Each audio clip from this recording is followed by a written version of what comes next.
नमस्कार, मैं doctor Ruby Bansal. मेरे यूट्यूब चैनल पर आप सभी का स्वागत है।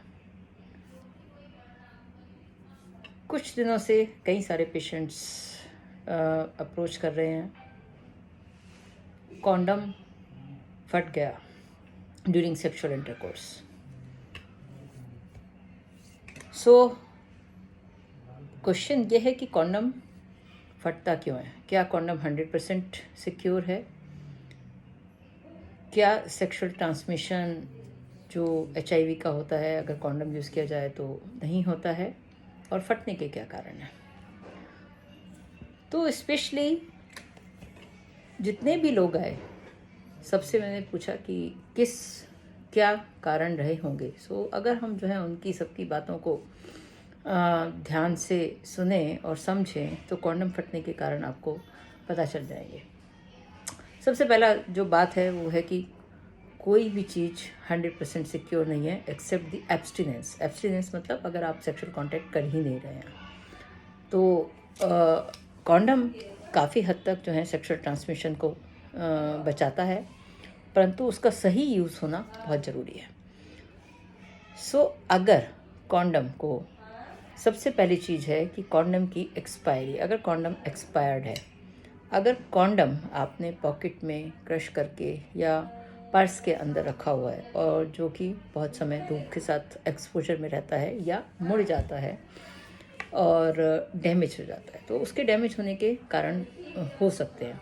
अगर कॉन्डम धूप में ज़्यादा रहेगा तो वो क्रैक होने के चांसेस रहेंगे। अगर पॉकेट में रहता है बैठने से तो उसमें भी उसकी जो वॉल है वो ख़राब होने का चांसेस रहता है। कॉन्डम की एक्सपायरी डेट अगर आपने नहीं चेक की है तो भी कॉन्डम के फटने के चांसेस ज़्यादा होते हैं। दूसरा, उसके बाद अगर कॉन्डम आपका जो है दूसरा पार्टनर आपके लिए यूज़ कर रहा है तो भी आपको उसके बारे में नहीं पता होता है कि किस तरह का कॉन्डम है, क्या क्वालिटी है और किस तरह की चीज़ें आप यूज़ कर रहे हैं। इन सब चीज़ों का ध्यान में रखना बहुत ज़रूरी है। सबसे पहले एक्सपायरी डेट, कहाँ रखा हुआ है कॉन्डम, कितना पुराना है, आपने किस तरह से उसको कैरी किया हुआ है। हमेशा कॉन्डम को यूज़ करने से पहले उसकी एक्सपायरी डेट चेक करें। उसका जो है आप देखें कि पैकेट पर कोई निशान तो नहीं है, कहीं पर कोई होल तो नहीं है, पैकेट कटा हुआ तो नहीं है। और डेफिनेटली अगर जब आप पैकेट को फाड़ते हैं तो उसको ठीक तरह से फाड़ें, क्योंकि उसके अगर जो है आप उसे मुंह से फाड़ते हैं तो कई बार कॉन्डम के डैमेज होने का भी चांस होता है। अब उसको यूज़ कैसे किया जाए? जो कई गलतियां सब लोग करते हैं कि उनको प्रॉपर यूज़ करना नहीं आता है कॉन्डम को। कॉन्डम को यूज़ करने से करने का मतलब है कि अगर आपकी पेनिस पूरी तरह से इरेक्ट नहीं है, अगर आप लूज़ पेनिस पर उसको यूज़ करेंगे तो वो उसके फिसलने के, निकलने के और फटने के चांसेस हमेशा ज़्यादा रहेंगे। कॉन्डम को प्रॉपर तरीके से देखें, उसका नीचे का जो टिप होता है उसको नीचे रहने दें और उसको जो है धीरे धीरे अपनी पेनिस पर, इरेक्ट पेनिस पर ऊपर की तरफ रोल करें। तो ऊपर की तरफ रोल करके आप टाइटली उसको जो है पहने, जो नीचे का टिप वाला पार्ट है उसको लूज छोड़ दें। दूसरा जो प्रॉब्लम जितने भी लोगों से बात की कि वो एक सेक्सुअल कांटेक्ट के दौरान अगर जो है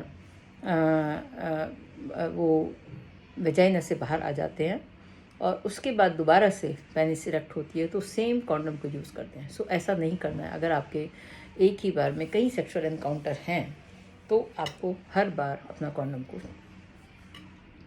बदलना है।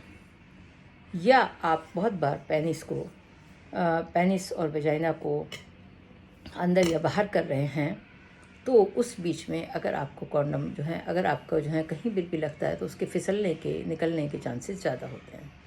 तो जब फुल्ली इरेक्ट पेनिस को आप सेक्सुअल कांटेक्ट करते हैं, सेक्सुअल इंटरकोर्स करते हैं, तो वो एक कॉन्डम के साथ एक ही बार में करें।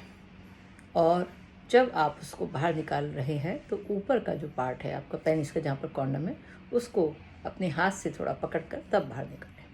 तो ये कुछ प्रिकॉशन लेने से आपके इस तरह के अनकाउंटर्स बच जाएंगे और जो अननेसेसरी का स्ट्रेस होता है HIV ट्रांसमिशन का या हेपेटाइटिस B ट्रांसमिशन का या कोई भी सेक्सुअली ट्रांसमिटेड डिजीज़ का, वो आपका बच जाएगा। इस बात का बहुत अच्छे से ध्यान रखें। कॉन्डम का सेफ़ यूज़, प्रॉपर तरीके से यूज़ और प्रॉपर उसकी टेक्निक को हमेशा इस्तेमाल करें तो आप जो है इन तरह के इंब्रीडेड इन्फेक्शन से बच सकते हैं। सो आपके कोई भी सवाल हो मेरे चैनल पर आप लिखिए, लाइक करिए, शेयर करिए और इसको दूर दूर तक पहुंचाइए। धन्यवाद।